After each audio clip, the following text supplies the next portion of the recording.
Welcome to the Great British Bake Off. It's final week at last, and I am so excited to see what's in store for the bakers this week.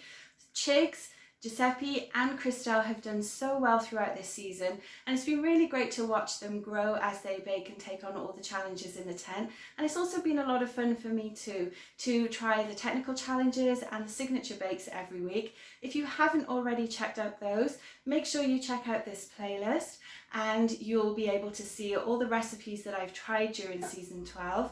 All of them have been either dairy free or vegan as well, so if that's something that you're looking for, definitely check them out. Now let's take a look and see what we're going to be doing for the final technical challenge. For your technical challenge, Paul would love you to make 12 Belgian buns. Your Belgian buns must be filled with sultanas and lemon curd. Okay, so Belgian buns. I must admit that I'm quite surprised it isn't a more difficult bake for the final, but I'll definitely take this. They are fairly easy to make. If you've ever made cinnamon buns or cinnamon rolls, it's a very similar process, and I can't wait to try them. So let's dive in and watch the process. Okay, so the bakers were given 2.5 hours to make their Belgian buns. We're going to start off right away with two processes at the same time. The first is to make our dough, and whilst that is all mixing together, we're also warming up some butter and milk and water in our saucepan as well. So in the mixer on the left I have my flour, sugar and salt.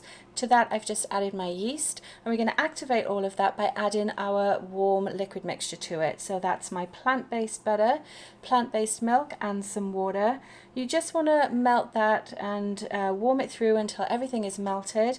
Then we're going to add that to our flour mixture, and we're using the dough hook of the stand mixer to actually do the kneading for us. I have a shoulder injury at the moment, so I can't knead by hand, so I'm really thankful that I have a stand mixer to do all that arm work for me, as you will need to knead it for about 5 minutes until the dough comes together really smoothly and it's a little bit more elastic as well, and that's just when the gluten is starting to develop.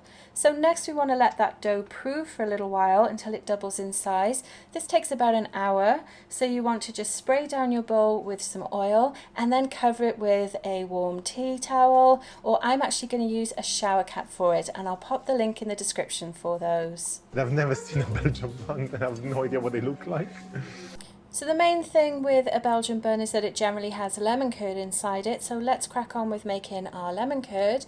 First of all, you're going to zest a large lemon, as you can see I'm doing here. I have some water boiling already in my saucepan, so that as soon as I've got everything else combined, we can start to make the lemon curd.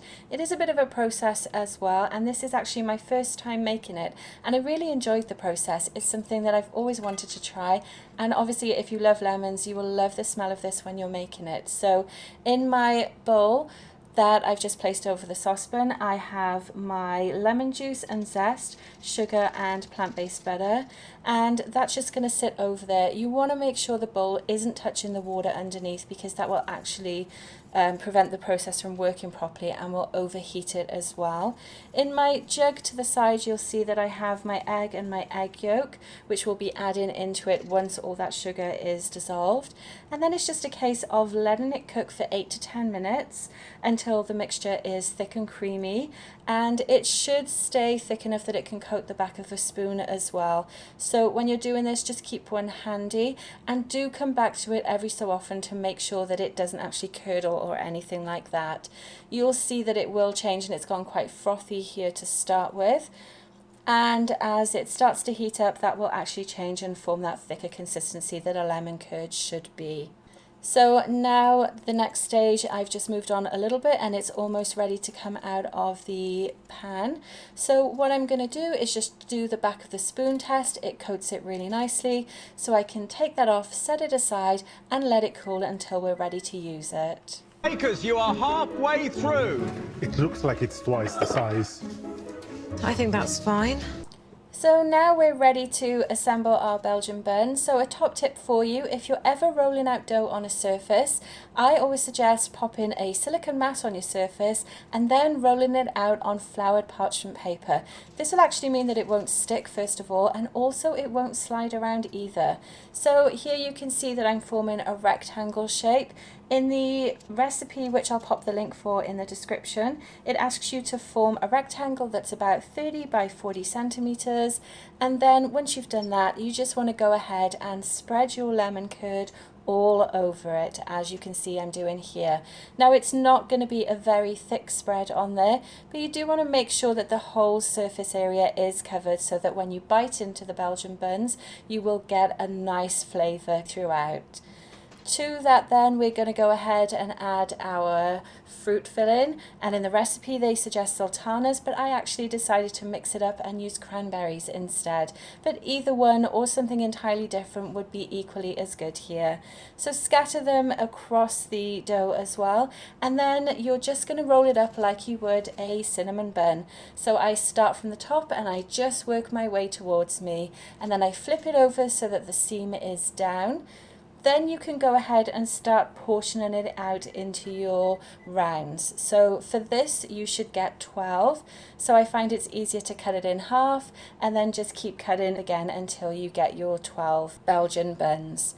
And then just pop them up on this side. Some of the cranberries may fall out when this happens, but don't worry, you can just pop them back into place once everything is cut out. And there we go, we'll just get those last few finished off. And next we're going to pop them onto their baking trays, which I've pre-lined with parchment paper. Now you want to make sure you space them out really nicely because they will actually develop and grow quite a bit once they prove again. And we are going to prove them one last time for about 45 minutes for them to double in size. So what I normally do for this is just cover them in plastic wrap and then leave them on the counter. My kitchen is quite warm, so they're going to prove really nicely on my counter here. And it's going in at 180 because that's the bit of information they did give us. I'll go for 20 minutes first. Fingers and toes crossed, say a little prayer and hope for the best. So let's get our Belgian buns out of the oven. They're nice and golden brown and they smell great as well. Now you do want to leave them cool completely before finishing them off. And to add the decoration to them, we are simply adding some water and icing sugar together to make a pourable icing.